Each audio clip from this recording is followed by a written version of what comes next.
All right, welcome in, Kincade and Salciunas. That's me.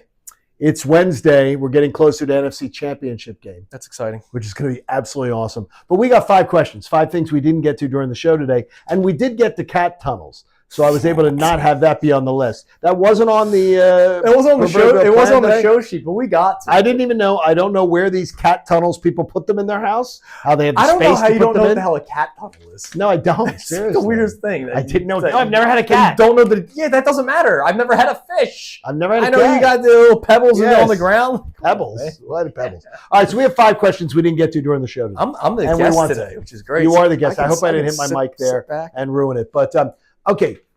Do you believe, number one, do you believe that this game on Sunday is the first chapter in like a 5, 6, 7-year run of huge Eagles-Commanders games? Or do you think that either team could end up being not in the mix in a couple of years? You know my theory for the Commanders. I think they fall off after this year or 2 years from now unless they hit in the draft. If you look through it, after we had this conversation the other day on the air, I went through the spot track, all the contracts for the Commanders. Some of their most key players this year are on 1-year deals. Bobby Wagner defensively. You got guys on offense that are on 1-year deals. They batted 1,000 on the 1-year veteran players, which the Eagles tried doing last year, and it didn't work. And it worked in 2017. Exactly. And so every once in a while, it's going to hit. And it works perfectly for a team with a rookie quarterback. You were able to go out there and buy a lot of guys for 1-year deals, maybe spend a little bit more than most teams would be willing to offer for 1-year guys. And they all hit. Good for them. That's great. These guys might not come back. They might get contracts elsewhere. They might retire because they're in their mid-30s, right? They're not the youngest team in football. Everyone talks about them being such a young team because of Jaden Daniels. They're an older team. So a lot of guys might retire, might go elsewhere. And if that's the case, they need to hit on the draft. And we got to see that happen first. So I believe the Eagles will continue to go like this. I'll be fascinated to see what the Commanders do after this year. I'm going to be shocked if they sustain this level until I see them, again, draft and a couple of other things. Doesn't mean Jaden Daniels might all of a sudden stink. I'm just talking about Olamide Zaccheaus, 1-year deal. Right. Does he go to another team because he had a decent season this year? We'll see what happens. Question 2. Before a big game, we don't play in these games. We just watch them. We don't? Do you have rituals on game day where, like, do you have butterflies before a big game? I used to. Certain things you wear? Well, the Eagles hoodie that I usually always wear. This year is a different sweatshirt, but I have not told anybody because I'm afraid of the backlash, so I won't even tell you about it. Because I don't believe in jinxes. I know you don't. So you wouldn't hurt me by saying but what obviously I do pregame now. I do the pregame shows the second year for it, so I'm now working leading up. You should listen to that. You should. It's pretty good. But in years past, when I used to live in Manayunk and there was no child involved and Christy used to work weekends because she was a nurse in the ICU, I would run a mile before every game.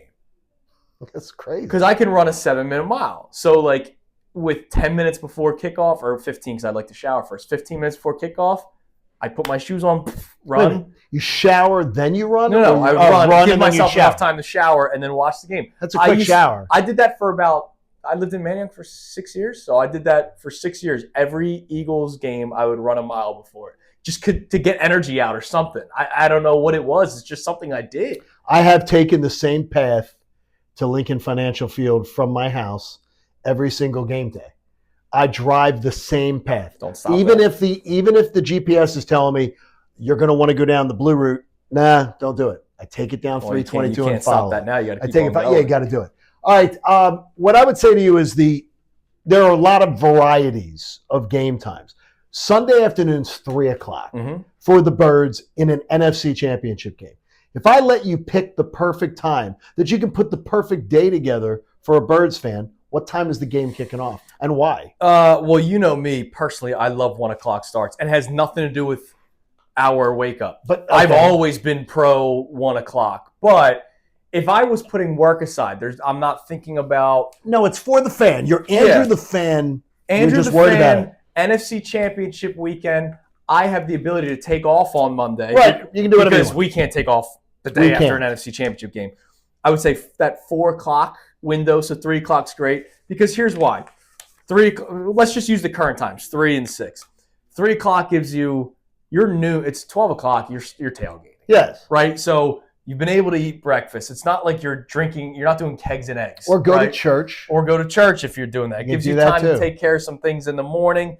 And then all of a sudden you do the tailgating. And then when the game's done, and if it's a big win, like an NFC championship game, I'd rather be able to celebrate at like 6:30. Watching the other team that you might play. And then not worry about, oh, the game ended at 10 o'clock. Let's party in the lots. Yeah. All of a sudden it's midnight and you're like, oh, dude, how am I getting home? I got to order an Uber at midnight. Who's still out driving? Sure. I'm going to take public transportation. It usually shuts down at a certain time. Yes. So I think that the 3 o'clock window, because how you can handle a tailgate before the game starts and how you can party after the game. And for the people that don't take off work on Monday, it's easier to start sobering up at like 6:30, 7 o'clock as opposed to 10 o'clock, 11 o'clock when your alarm's going off at 6 a.m. the next day. Question 4, how flyered up are you? I'm fired up. And do you believe that we are going to be flyered up 5-6 weeks from now? Yeah, because I think a lot of people are going to get jazzed up for a playoff push, which is what we saw last year. We started in March, so we were. And they were eliminated 3 games to go. Right. 2 games to go didn't matter. But we were at the tail end of the regular season last year, right. And there was a lot of excitement surrounding the team. I had a lot of fun watching that team play. I like hard-nosed coaches. Like, I like John Tortorella. I think I like a hard-nosed coach more than I like a player coach, if I'm being completely honest. I absolutely do. So I think Tortorella gets the most out of his players, even though he benched Matvei Michkov and ended his career. Oh! No, it's worked out just fine.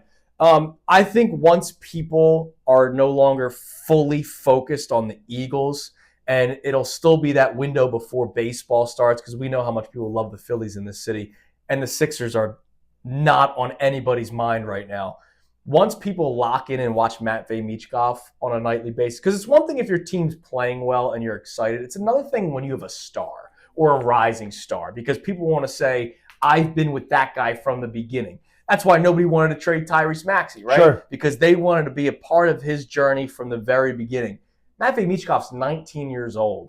If people start watching Flyers games because they're not tired he after just turned 20. He did just turn 20. Happy birthday, Still Matvei. Can't drink. Unless he goes back to Russia. There you go. If people start watching him play and the dominance that he can show on the ice, people are going to start going, wow, I want to watch this guy night in and night out. Because you know how much people get it up for the Flyers when they're good. Yeah. If they win their next game, they will be 3 games over 500 for the first time this year. Love that. Okay. Last question for you. All right. And I want you to tell me, and you can say this, it won't insult me, okay. if I'm being get off my lawn guy. I hated the climbing of the poles and the celebrations in the streets for just getting to the Super Bowl. Oh, no, I'm pro. In 2022. I'm pro. I'm pro celebrating the NFC Championship victory. You're celebrating it in the streets, climbing poles, doing all that, as if you've won something? You won a conference. Yes. So when the Phillies go to the World Series? Yes. You won the pennant. See, I just the Phillies win the pennant. See, I just think to me it's one step. I can tell you this, and I know this for a fact. There are Eagles players who were like, we didn't win anything yet. All right, what's the players you're talking about? What I'm saying is you're talking about Joe and South Philly. But the thing is, though, then it doesn't make the celebration of winning a Super Bowl. No, you celebrate harder the Super Bowl. You climb more poles? Yeah. I mean, seriously. Dude, you celebrate. And absolutely celebrate the NFC Championship. And you know what we did? And you know what we did when we lost to the Chiefs in this town? People were out partying in the streets. Which was like stupid and was the worst look ever. Yeah, that was 100 knuckleheads. No, it was more than 100. It was Center City and Temple area and some area in South Philly. Yeah, I remember. It wasn't just 100 people. It looked stupid. The Sixers were hosting a team. I forget. Somebody will watch this video and comment on it. You can always like, subscribe, comment on the videos. We love it.